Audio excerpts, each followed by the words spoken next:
Hi, I'm Sheer from the Frugal Quilter, and today I am back working on the Jeep quilt. It's been a little while since I worked on it, unfortunately, but you know, life gets in the way and we do the best we can. I want to show you something that I do. I have a large spool of thread here, and when using a large spool, there's all sorts of things that you can buy to hook up your large spool to be able to use it on your sewing machine. But this is what I do. I put in, let's see, I don't know if you can see it there. Put this up just a little bit. This here is what you put on this particular sewing machine if you're going to be using an upright way of pulling the thread off. Let's see here. Let me find a spool here to show you. Okay, like if you're going to be pulling your thread off this way instead of this way, or if you're going to be using a twin needle, you're going to need this. But I'm going to show you a neat trick for being able to use this here. I've already got it threaded. Just put your attachment here and your end caps for your spools of thread and run it right between the two to give it enough tension to be able to use it. And I've never had any trouble with this. It works great. Instead of buying another piece of equipment to be able to use the large spools, that's what I do. And I have all sorts of large spools. It's more economical most of the time to buy the large spools, just depending on if you can find sales or whatever. But that is a frugal tip for you today.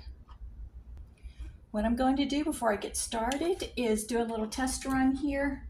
Make sure that my machine is properly threaded.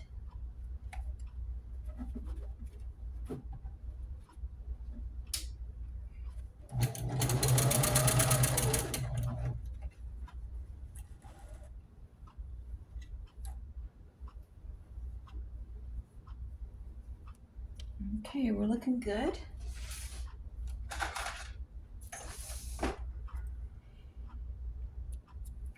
We are in the middle of an ice storm here in North Carolina. It has been 24 years since we had anything like this. So yeah, we're a little bit out of sorts down here because we don't know if we're going to lose power or not. And I'm actually toasty warm, and I'll tell you why. Usually I'm cold, but they are suggesting that everybody turn up their heat more than usual so that if we lose power, it'll give us a little bit of a buffer before we start to cool off, because we are quite cold. In fact, they were saying this morning that we are colder than they thought we were going to be dealing with this. That's I don't know. I guess it depends on how you look at it. They're saying that because we're colder than what they thought we were going to be, that maybe we'll have more sleet than freezing rain. But they're saying we're still going to switch over to freezing rain. And the freezing rain, you know, is what brings down the power lines a lot faster than the sleet. So yeah, we're colder than what they were expecting. And I don't know. It's just a wait and see. I'm trying to, you know, just keep going with what I was going to do as though nothing was going on outside. I did brave the elements to go out and start my vehicle and, you know, trying to keep it charged, the battery charged. And I don't have an alternative heat source.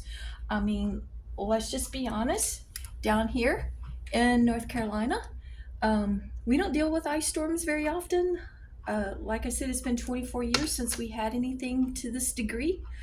I pulled out my boots today. It has been years and years and years since I wore my boots, but I did wear them to go out to start my vehicle, let it run for a little bit, try to keep my battery charged. If it switches over to freezing rain this afternoon, it would not be a good idea for me to go out there at all. Um, so we'll just see what happens. And if I do lose power, I'm just going to hunker down, try to get through it, and hope that they can get the power back on sooner than later. But hopefully, we won't lose power. And I'm just praying that my kids all have power. Um, so yeah, there's a lot of us in this situation. A lot of states are impacted, and I hope that you are safe and doing well wherever you live. Now, let's see here. Since I've already got white thread here, I'm going to go ahead and quilt on the white sections first. Okay, the next thing I'm going to be doing is the gray parts.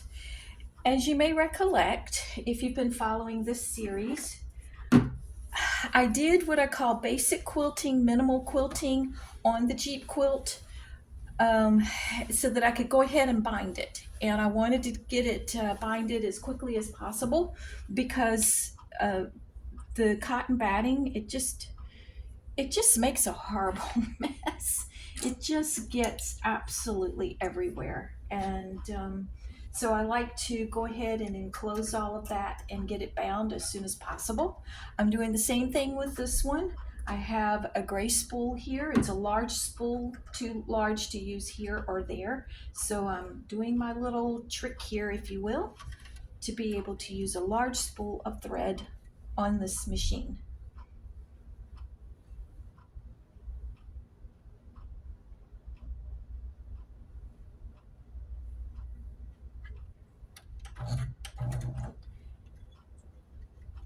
I'm using gray on the top, light gray, and clear monofilament thread on the bottom. And what I have in the machine is a Topstitch needle, 8012. And I have my walking foot on here. And to give me a little bit of tackiness, I'll be using this cocoa butter lip balm.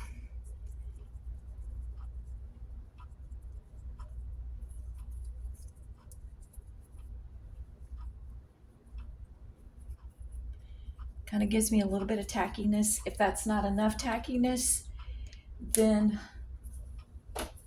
I will be pulling out these here. These are actually what people use when they're messing with paper, to give them some tackiness. You just put these on your fingers, and that's another frugal way of purchasing items for quilting. There are specific items you can buy for quilting, gloves and various things to give you that tackiness, but getting those things that you just find like at Office Depot or some sort of office supply, or I'm sure you can find them on Amazon. That's a whole lot more economical than buying something specific for quilting. And again, I want to check my stitches, make sure I've got everything threaded properly.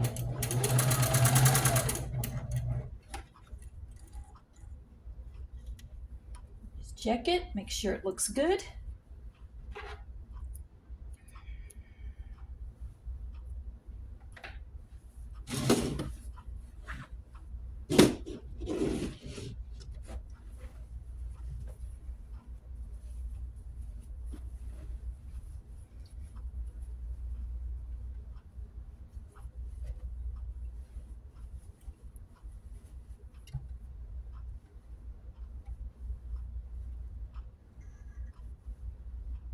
This is just going to be a straight stitch.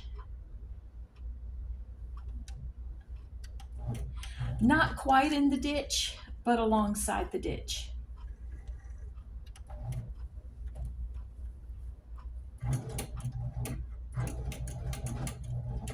If you're a seasoned quilter, I'm sure you know that in the ditch is where your seams come together, and you just put your stitch right in where the seam is, but I'm going just a hair off of the ditch. I'm not going right in the ditch, but just right off of it. And I back stitch to secure it.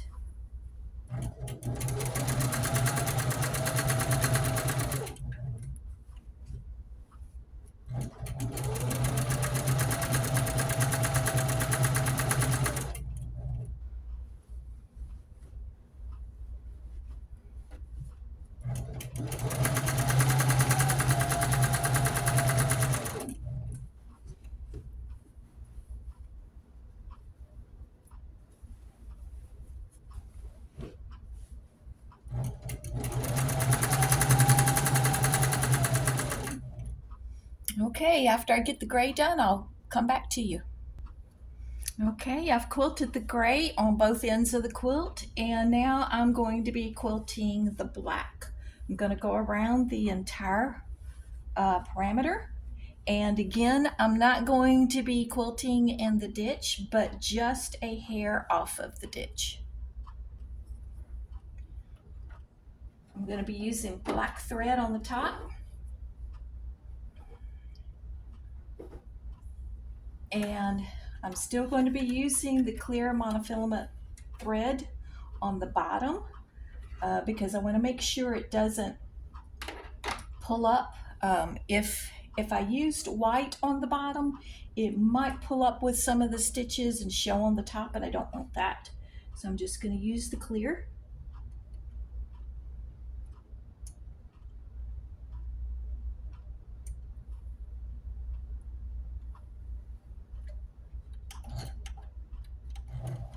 And pull the bobbin thread up.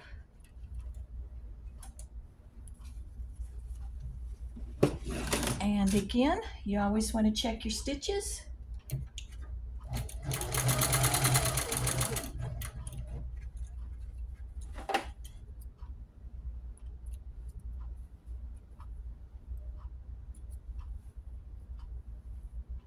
Everything looks good.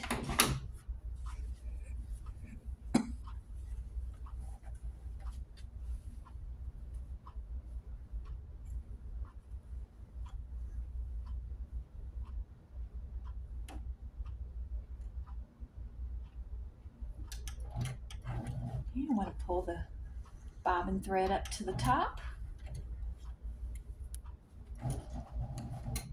Back stitch a couple stitches.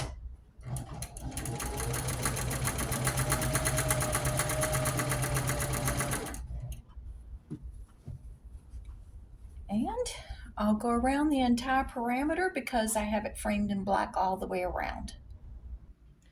Okay, if you missed it in one of the previous videos, you may remember seeing me mark the quilt with painter's tape to have a guideline for my seam. And I'll be doing this every 3 inches. I have my long ruler here, marking it for me. So I know exactly where I want to put the painter's tape. You can reuse the painter's tape a number of times. And then once it loses enough of its tackiness, then you need to retire it and use another piece. What I typically do is I go ahead and I put a number of pieces down at one time, so when I go to the machine, I can just sew away. Here's the first piece. And the 3 inch is going to be on this side, so I'll have to sew on that side of it.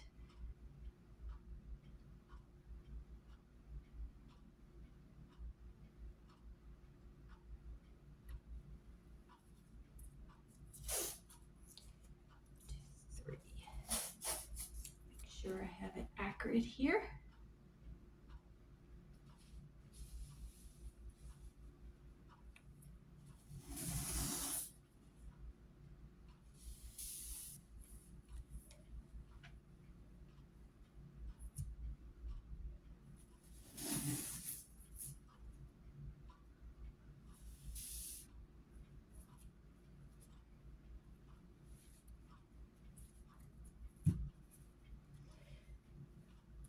These items that I'm using will be in the description box, so you can find them for yourself if you want to purchase these, some of these things. Okay, there's another strip there.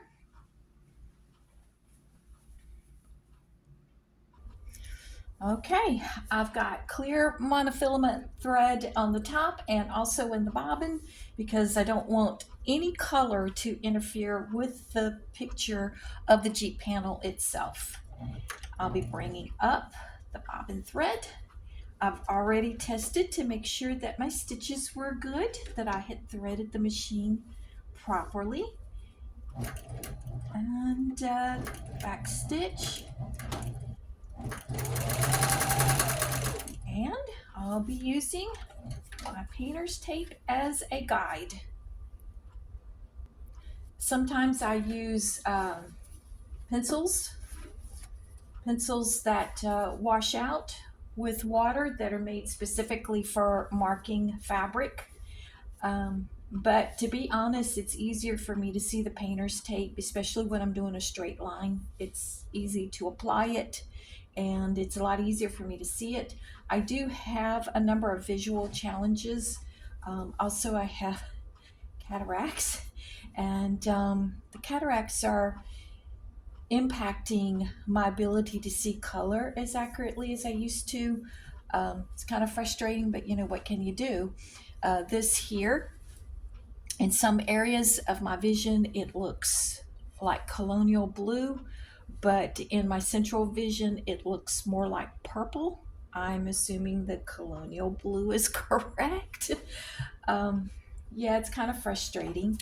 And you might be asking, well, why don't I have cataract surgery? Well, at some point, I might be having cataract surgery, but you have to get to a certain point before insurance will cover it.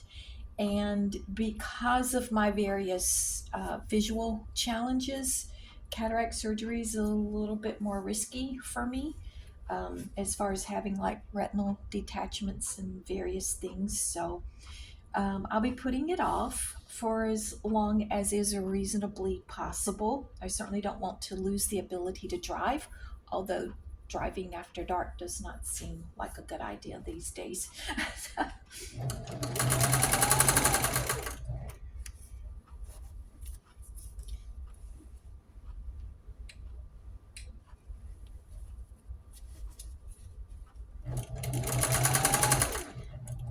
I do find driving after dark on back roads, but driving in cities, that's not as good as it used to be. It's because of all of the lights, gobs and gobs of lights. If you know anything about cataracts, lights actually are blinding. But I'm thankful that I can still work, I can still quilt, and just pray that my color combinations are not, you know, not terrible, because reality is, if you can't see it accurately, you might not know to what degree you're not seeing it accurately. So it could look like really bad and I not know the difference.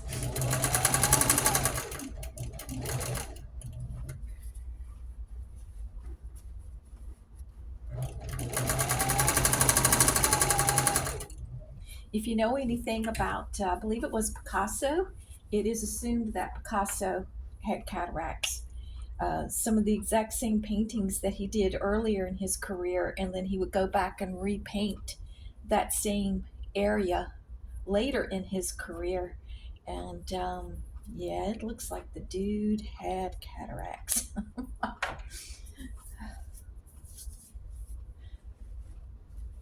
The joys of getting older, huh?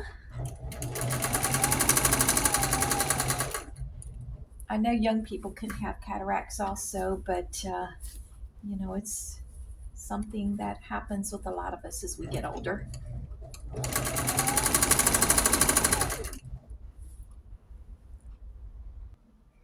Okay, I've got 3 more rows to do on the panel here using the painter's tape as a guideline.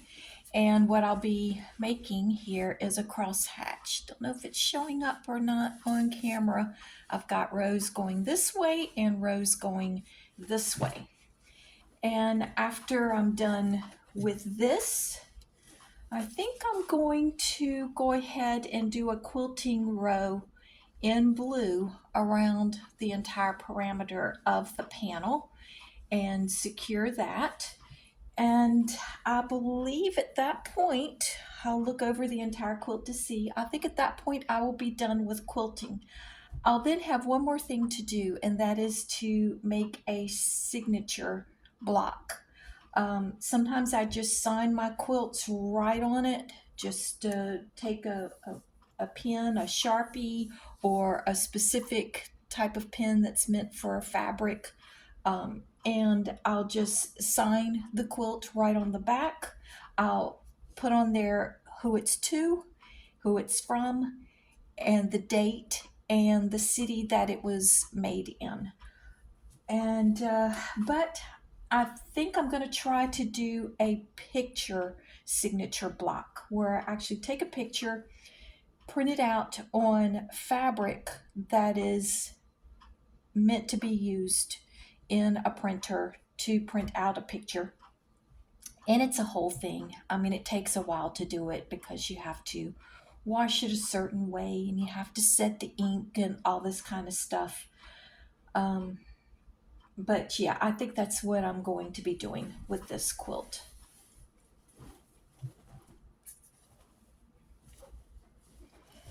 I've been debating on doing it because frankly my printer doesn't seem to be printing as sharp as it used to.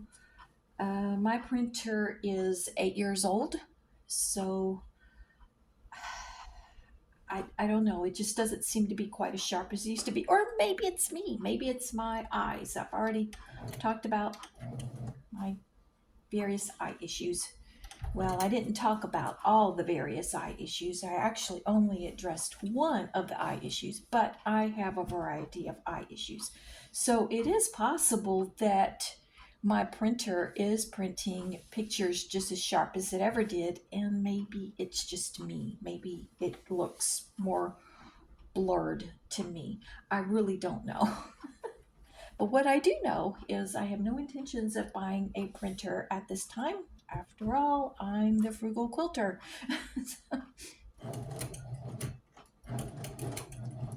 I intend to use that printer until it is no longer usable.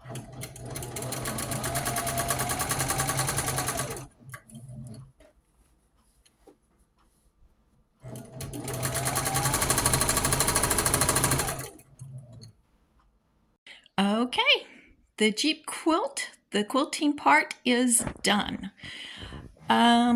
I have one more thing I need to do. I need to make a signature block, and I will probably be making a photo signature block, but all of the quilting is done. It's a little bit bigger than lap size. It's approximately 50 by 64 inches. And I believe you can see the crosshatch there where I quilted going this way and going that way. And I used the clear thread so that it wouldn't interfere with the picture itself. And then I quilted the various stripes on the top, the bottom. I quilted the sashing on the sides, not quite in the ditch, but just off of the ditch. There's white binding, and the back is white as well. And yeah, there she is. I've got to take some photos to be able to make the photo signature block. And this is what I typically use. I use sewing Colorfast fabric sheets for inkjet printers. And this is probably a 2-hour job, not including the time to take the photos. I don't know, maybe I'm slower than some people, but I take my time with it because you have to edit the picture so that it will print out at its best, and then I have to make like like sample printouts on just regular paper before I actually use the fabric, because obviously the fabric costs more.